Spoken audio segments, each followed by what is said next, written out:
couple of years ago, I was scrolling on social media and I saw this post that says, if you post on TikTok every single day for a year, you will never have to worry about money again. And I said, bet, I'm gonna try that. And I did. And they were right. And not in the way of like... Naniniwala kayo doon? Ha? Naniniwala kayo? Mahirap paniwalaan, di ba? Mahirap talaga paniwalaan kasi naiisip nyo, matrabaho at hindi nyo kaya. Huwag nyo isipin na hindi nyo kaya kasi kayang-kaya nyo, napakadali lang nun. Di ba? So, ako na magpapatunay sa inyo na na totoo yun. Alam nyo kung bakit? Kasi ginawa ko na yun. 2 years ago, ginawa ko na yan. Nag-YouTube na ako. Nag-umpisa ako mag-YouTube 2 years ago. Nag-concentrate ako sa YouTube at tinatak ko sa sarili ko na araw-araw ako mag-upload ng video. Diba? Kasi noong time na yun, talagang pandemic. 2 years ago, 3 years ago, matagal na pala. So, mga pandemic yon. So, lahat tayo down, walang pera. Tapos, naisipan ko mag-YouTube. Pero, ang tinatak ko sa sarili ko, araw ako mag-upload ng video. Hindi lang isa. Minsan, umaabot ako ng 2 to 7 video. Araw talaga. Lahat talaga ng oras ko at focus ko at energy ko ay nilaan ko sa paggawa ng video. Sa YouTube pa rin yun. Ang sinasabi nung babae is TikTok, di ba? Kasi dito sa atin, wala pang, noong time na yun, wala pang affiliate. Affiliate na tayo, sa affiliate lang tayo kumikita sa TikTok, di ba? So, 2 years ago, ginawa ko na yun. Sinabi niya to nung December lang. So, ako, matagal ko na naisip yun. Tinatak ko sa sarili ko talaga na araw-arawin ko. So, ako nang papatunay sa inyo na pag ginawa niyo yun, na araw-araw kayo mag-upload sa loob ng isang taon, ay hindi na kayo mamumblema sa pera. Mga 70 to 80% hindi na kayo mamumblema sa pera. Bakit? Diba? Kasi, diba? Pero bago ang lahat, papatunayan ko muna sa inyo na ginawa ko yon. Baka sabihin nyo, gumagawa ko ng kwento. So, tingnan nyo kung ilan na yung video ko na upload na video. Meron na akong video na 2,800 videos. Isipin niyo yung 2,800 videos kung gaano karami yun. Sa loob, i-divide niyo yan sa loob ng 3 taon or 2 taon. So ba? Halos araw-araw talaga nag-upload ako. So yun. So dati, hirap ako sa pera dahil nagawa ko yun araw-araw sa loob ng 2 years or hindi lang, alam ko 3 years eh. Kasi lately lang akong hindi na nakakapag-upload araw-araw sa YouTube. Pero araw-araw nag-upload pa rin ako sa... Kung di man ako mag-upload sa YouTube, nag-upload sa TikTok or sa FB. Pero usually, araw-araw, parehas yan. YouTube, FB, TikTok, araw-araw ko nag-upload. Tuturo ko sa inyo kung paano ko ginagawa yon sa ibang video. Pero focus muna tayo doon sa araw-araw para patunayan natin yung sinasabi ni ate. Kasi ako ang living proof na totoo yon. Dahil ngayon, hindi naman ako mayaman, pero hindi naman ako namumblema sa pera. Diba? Nakaka-survive naman ako na bibili ko yung gusto ko. So, nagawa ko yun. Ito, sasabihin ko sa inyo kung bakit totoo yun. Kasi kung araw-araw ko yung mag-upload sa YouTube, tandaan nyo, para sa akin kasi, tandaan nyo, ang video, para sa akin, paulit-ulit ako, di ba? Para sa akin, ang video ay investment, di ba? Isipin nyo, yung video nyo na i-upload, pagdating ng araw, nandun pa rin yung sa YouTube, or sa TikTok, or sa FB, kahit na ilang taon pa yan nandyan, may possible pa rin manood na 1, 2, 3, 4, 5 tao doon sa video nyo. So, kung monetize na kayo sa YouTube, diba? Kung monetize na kayo sa YouTube, yung video nyo na yun, sabihin natin everyday kumikita ng piso. Sa isang video. Eh, paano kung marami kayong video? Diba? For example, ako, 2,800 yung video ko sa YouTube. So, isipin mo, yung 2,800 na video na yun ay kumikita ng piso sa isang araw. Kasi naka-upload siya, di ba? So, meron akong 2,800 a day. Kasi ang dami kong video, di ba? So, hindi man madami yung views ko, pero ang dami kong video. So, sabihin mo piso kumita, meron akong 2,800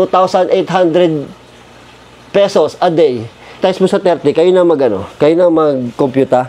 2,800 times 30. So, possible na ganun yung aking sweldohin sa YouTube. Iba pa sa TikTok, iba pa sa FB. So, bakit kailangan mo nang gawin yun? Magpapawisan ako. Ang init. Diyos ka.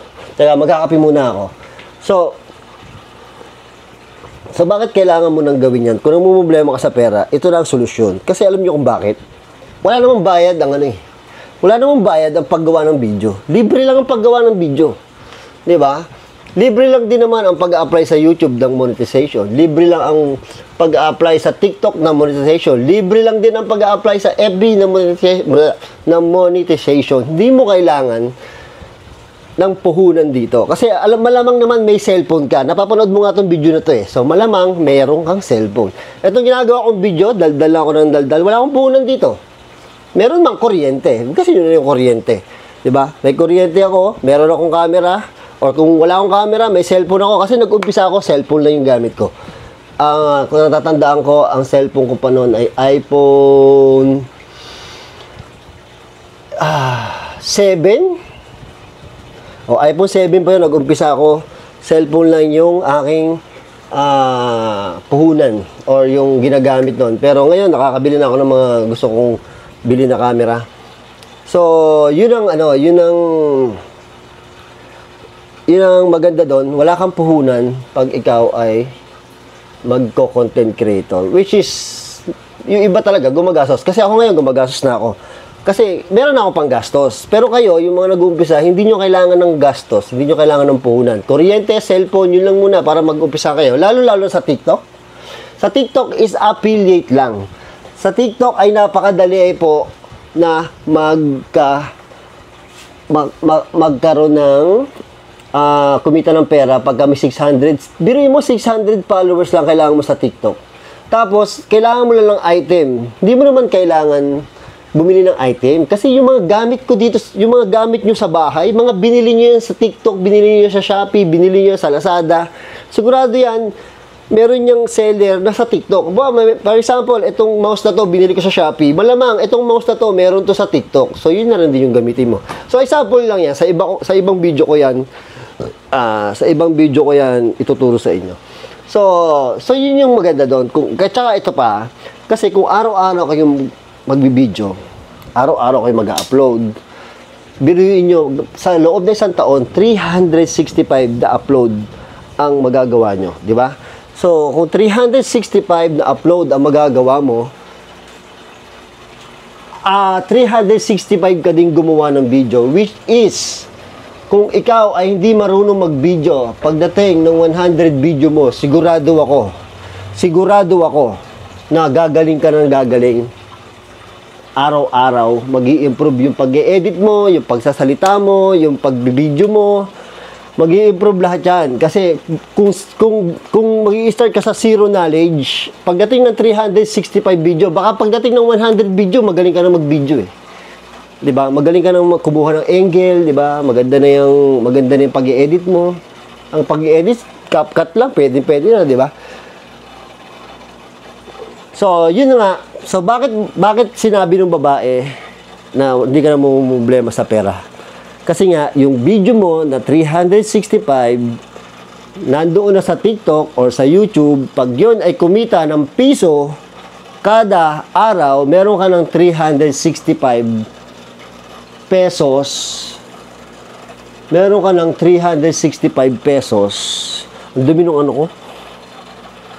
Ang dumi nung ano ko. Alisin ko yun dito, natatalsika pala ng tubig. So, meron ka ng 365 pesos. Kumita lang yun ng piso. Diba? Ngayon, kung katulad ko nga, 2,800 yung video ko, possible akong kumita ng 2,800. Doon ay sa piso pa lang kada video, ha? Paano kung naging 2, naging 3, naging 4 pesos ang kita mo sa video mo araw-araw. So, nakikita nyo, kayo na mag-compute, ha? Kayo na ang mag-compute. So, yun na nga. So, malamang, di ba? Malamang at sa malamang, kikita kayo. Imposibleng hindi kayo kumita. Di ba? Kaya, ako, nung ginawa ko yon, actually, tama si ate. Mga 1 year, okay na ako eh. Parang okay na yung kita ko sa YouTube noong mga 1 year pa lang. Mga 1 year pa lang, okay na ang kita ko sa YouTube. Hindi ganun kalaki, pero hindi na ako namumblema sa pera. Kasi nakakabayad na ako ng mga bills ko. Sa 1 year pa lang. Diba? Yun ay YouTube pa lang. Wala pa akong FB noon. Hindi pa ako monetize sa FB. Hindi pa ako nag-a-appeal sa TikTok. Ngayon, nag-affiliate na sa TikTok, sa FB, monetize na rin ako. So, nakikita nyo na sobrang gagaan ang buhay nyo pagka araw-araw kayo mag-upload as a content creator. Diba? Well, ang maganda pa doon, pag araw-araw, malaki na kompetensya ngayon eh. So, ito, nakwento ko na to sa mga subscriber ko talaga sa live na kaya ako naisip din, bukod sa investment yung video, kaya ako inisip ko, paano ako makakahabol doon sa mga sikat? For example, si Kong TV, si Ibana, sikat na yung mga millions of subscriber na yan, hindi pa ako nag-uumpisa mag-YouTube. So, inisip ko, paano ako makakahabol doon? Siyempre, mataas ang pangarap ko. Gusto ko silang habulin. Which is, imposibleng mahabol ko sila. Diba? Pero, yun yung gusto ko. Paano ko sila hahabulin sa ganung karaming views, sa ganung karaming subscriber.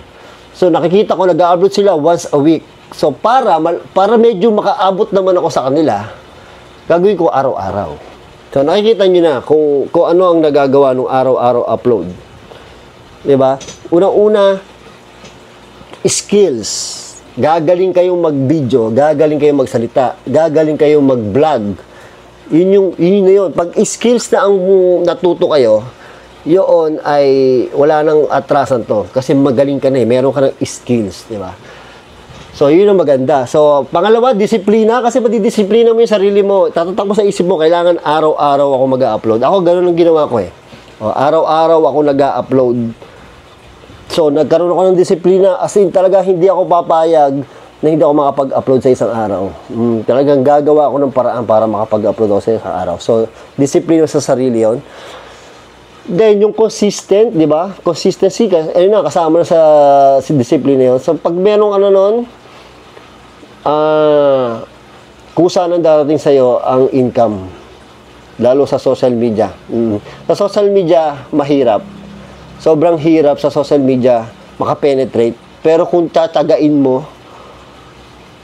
yung hirap, di ba? Kung hindi ka matatakot sa hirap, sa loob na isang taon, after 1 year, okay ka na. Kailangan mo lang mahirapan ng 1 year. After nun, okay ka na. Sigurado naman, after 1 year, consistent ka na mag-upload. Kasi, alam mo yun, magiging hobby mo na yun, makikita mo na improvement ng income mo, ng sarili mo, nagkakaroon ka na ng passion. Diba? Tsaka maganda maging content creator. Kasi, yun na yung uso ngayon, content creator. Kasi kahit anong pasukin mo, kailangan mo nang maggawa ng video. Pag nag-business ka, kailangan mo ng video para ma-advertise yung video mo. Para ma-advertise yung product, di ba? So, malaking bagay ang pagko-content creator. Malaking maitutulong yan. Kung yan ay gusto nyo. Pero kung namumblema ako sa pera, isa yung sa solusyon. Kasi wala akong nakikitang puhunan dyan. Kasi kung wala kang pera ngayon, mahirapan kang mag-business. Kasi alam naman natin na kailangan natin ng pera pag nagbe-business. Ngayon, kung wala kang pera, kung gusto mo maging content creator, hindi mo kailangan ng pera. Diba? Katulad ito ginagawa ko, daldal ako ng daldal. Wala naman akong puhunan dito, diba? Kuryente lang. So yung sinabi ni ate, 1 year ka mag-upload, araw-araw. After 1 year, hindi ka na problema sa pera. Tama yon. Nag-work sa kanya yon. Nag-work sa akin yon. Malamang mag-work din sa inyo yan. Kaya ano pa hinihintay nyo? Lakad na, maggawa na ng video, ha?